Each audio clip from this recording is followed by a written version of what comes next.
Welcome back to our deep dive on photosynthesis. We left off talking about these energized electrons and how they're ready to really get to work in those light-dependent reactions. And I think you said there are two photosystems involved. Yeah, that's right. They're kind of like partners in a relay race, passing those energized electrons along. You can think of them as these protein complexes embedded in those thylakoid membranes. Right, the pancake stacks. Exactly. Each photosystem has a whole bunch of pigment molecules acting like antennas to capture that light energy, and they funnel it to this special spot called the reaction center. So that's where those energized electrons come from. That's it. And each reaction center has a specific name, too. In photosystem 1, it's called P700. And in photosystem 2, it's P680. P700 and P680, okay. Why those names? They're actually named for the wavelength of light they absorb most efficiently. Like P700 is best at absorbing light with a wavelength of 700 nanometers, which is red light. And P680, same idea, but it absorbs best at 680 nanometers, also red. So they're tuned to a specific frequency. You got it. But how do they actually energize those electrons? Well, think of it this way. When a photon of light hits the reaction center, it's like hitting a tiny trampoline for electrons. That energy boost kicks the electron up to a higher energy level, and now it's ready to do some work. Okay, I think I'm following. So where do those energized electrons go next? That's where the relay race really gets going. They get passed from the reaction center down this chain of molecules called the electron transport chain. The electron transport chain, got it. Yeah. Imagine it like a carefully choreographed bucket brigade where each molecule is passing that energized electron to its neighbor. And along the way, a little bit of energy gets released. Okay, so there's this cascade of energy being released. What happens to that energy? It can't just disappear, right? It definitely doesn't. Oh. It's actually used to pump protons across the thylakoid membrane from the stroma into the thylakoid space. And that creates this difference in proton concentration, a gradient across the membrane. So it's like building up potential energy, like water behind a dam. Perfect analogy. And just like how water flowing downhill can turn a turbine to generate electricity, that proton gradient can do work. And this is where ATP comes in, right? The energy currency of the cell. Exactly. As those protons flow back across the membrane, down their concentration gradient, that flow is used by this amazing enzyme called ATP synthase. ATP synthase. Yep. And it acts like a tiny turbine, using the flow of those protons to convert ADP into ATP. So it's like a miniature hydroelectric plant built right into the membrane. Pretty cool, right? Yeah, it's amazing. But wait, there's more. Remember those electrons getting passed down the chain? Well, eventually they reach photosystem I, and they get energized again by another photon of light. That's like a booster shot of energy. Exactly.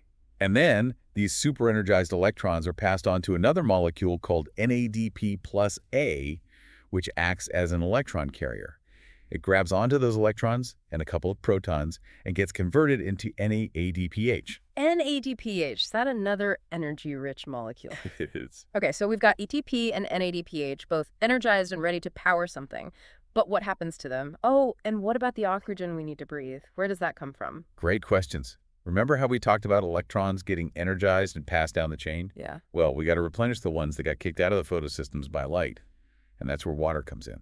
So the water isn't just sitting around, it's actively involved. Exactly. Over in photosystem 2, water molecules get split apart.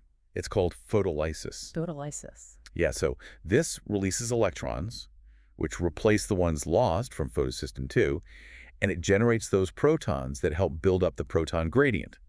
And as a byproduct, it releases oxygen. So that's where the oxygen comes from. It's like a bonus prize. It's a pretty amazing system, right? And now we've got all the key ingredients for the next stage of photosynthesis, those light-independent reactions, also known as the Calvin cycle. The Calvin cycle, that's the sugar factory, right? Where the ATP and NADPH are actually used to build the sugar. You got it. It's like a perfectly organized assembly line, taking carbon dioxide from the air and using the energy from ATP and NADPH to build those sugar molecules. And this cycle is named after Melvin Calvin, right? Yeah, he was the scientist who used radioactive carbon to actually track the pathway of carbon dioxide through the process. It was groundbreaking research that revealed exactly how sugars are built from, well, thin air. Okay, so where does that carbon dioxide come from? How does it get into the plant?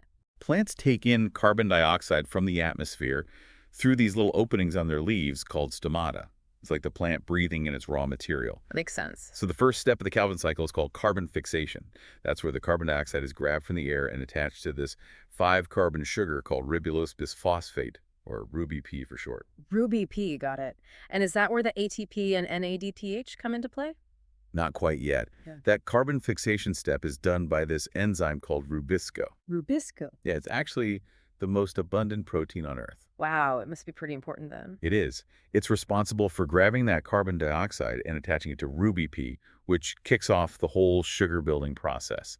Now, that resulting 6-carbon molecule is unstable. It quickly splits into 2 3-carbon molecules called 3-phosphoglycerate or 3-PGA. So we go from 1 5-carbon Ruby P to 2 3-carbon 3-PGA molecules. Got it. So what happens to those? Now, this is where those energy molecules we were talking about step in. The ATP and NADPH, they get used to convert the 3-PGA into another 3-carbon sugar called glyceraldehyde 3-phosphate, or G3P. G3P. Does that sound familiar because it's glucose? You're close. It's actually a precursor to glucose, kind of like the building block for a whole bunch of carbohydrates. Ah, I see. So some of the G3P is used to make glucose, which is the plant's main energy source. But some of it also gets used to make other sugars or starch for storage, even the structural components of the plant cell. So it's like a multi-purpose sugar factory. But what happens to the rest of the G3P? Not all of it goes towards making other stuff. Some of it actually gets recycled to regenerate that Ruby P, the one that captures carbon dioxide. That regeneration also needs ATP. And remember, it takes 6 turns of the Calvin cycle, fixing 6 molecules of carbon dioxide to actually produce 1 molecule of glucose. 6 turns. It's a lot of work for one little sugar molecule. It is. But it makes sense. It's a cycle, Yeah. constantly regenerating itself. But there's a little twist here. Remember rubisco, that superabundant enzyme? Well, sometimes it can be a bit quirky. Quirky. Yeah, sometimes instead of binding to carbon dioxide, it binds to oxygen. And that leads to this process called photorespiration. Photorespiration. That doesn't sound good. If it's using oxygen instead of carbon dioxide, can it still make sugar? That's the problem. It can't. It's actually considered a pretty wasteful process. When rubisco binds to oxygen, it creates this 2-carbon compound that the plant has to break down, which uses up energy and releases carbon dioxide. So instead of making sugar, it's like undoing some of the work that's already been done and wasting energy in the process. Exactly. It can really drain the plant's energy, especially in hot, dry conditions.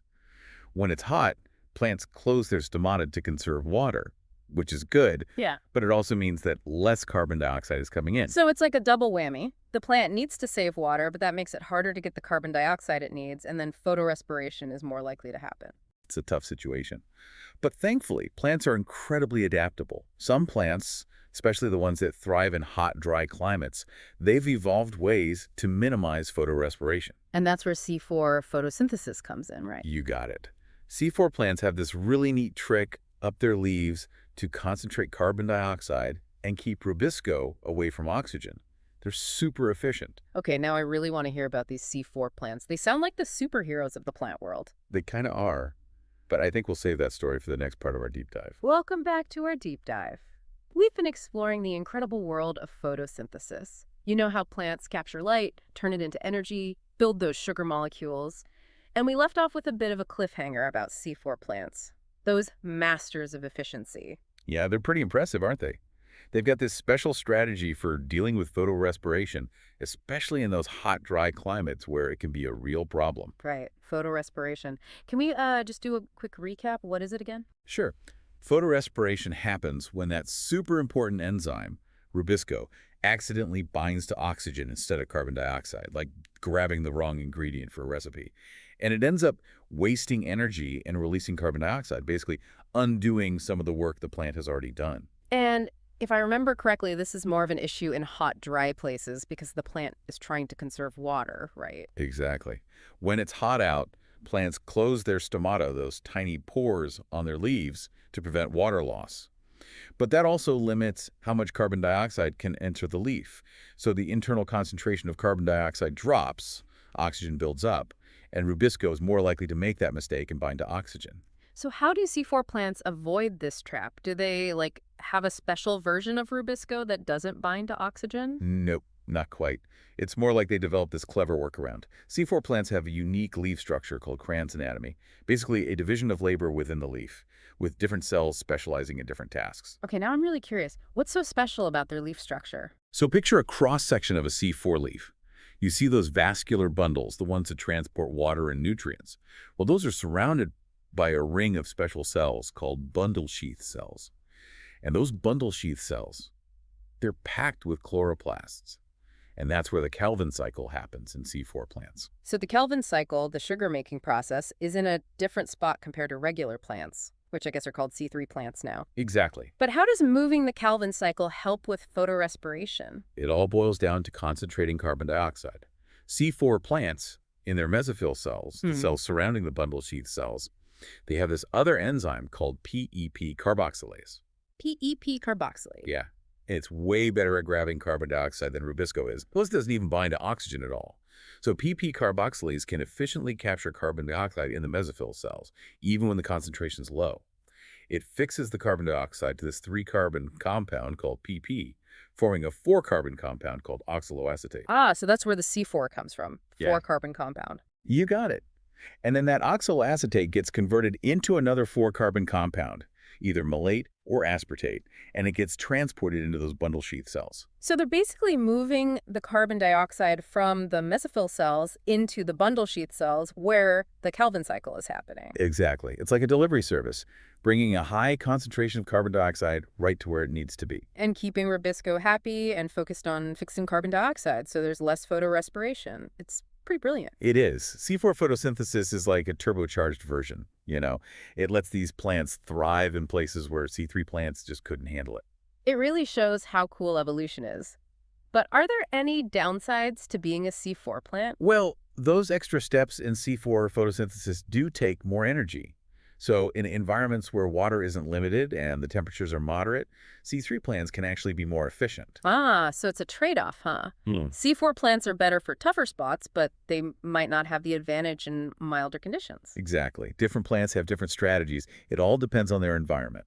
It's amazing how diverse plant life on Earth is. But you mentioned that C4 plants weren't the only ones with special adaptations. Something about CAM plants, right? Oh yeah, CAM plants. Yeah. They've evolved an even more extreme way to deal with really dry environments. What do they do? Well, CAM stands for crassulacean acid metabolism. These plants, like cacti and succulents, they only open their stomata at night. They take in carbon dioxide and store it as this organic acid. Only at night. Wow. Yeah, and then during the day, when their stomata are closed to conserve water, they use that stored carbon dioxide for photosynthesis. So they've totally separated the carbon dioxide uptake from the light reactions? That's amazing. It is. Yeah. CAM photosynthesis is what lets those plants survive in some of the harshest places on Earth. Deserts, where water is super scarce and it's scorching hot. This has been such a cool deep dive. We learned so much about photosynthesis, starting with the basic equation, then all those electrons and the light-dependent reactions, the Calvin cycle, and now C4 and CAM plants. It's pretty incredible when you really get into the details. It is. It makes you look at plants in a whole new way, doesn't it? Definitely. And remember, we've only just scratched the surface.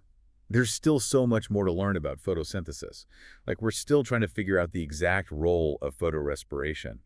And with climate change, understanding how plants will adapt is going to be even more important. That's a good point. It shows how science is always moving forward, always discovering new things. Exactly. And who knows, maybe one of our listeners will make the next big breakthrough in photosynthesis research. That would be awesome. So, to all our listeners out there, keep exploring the world of plants.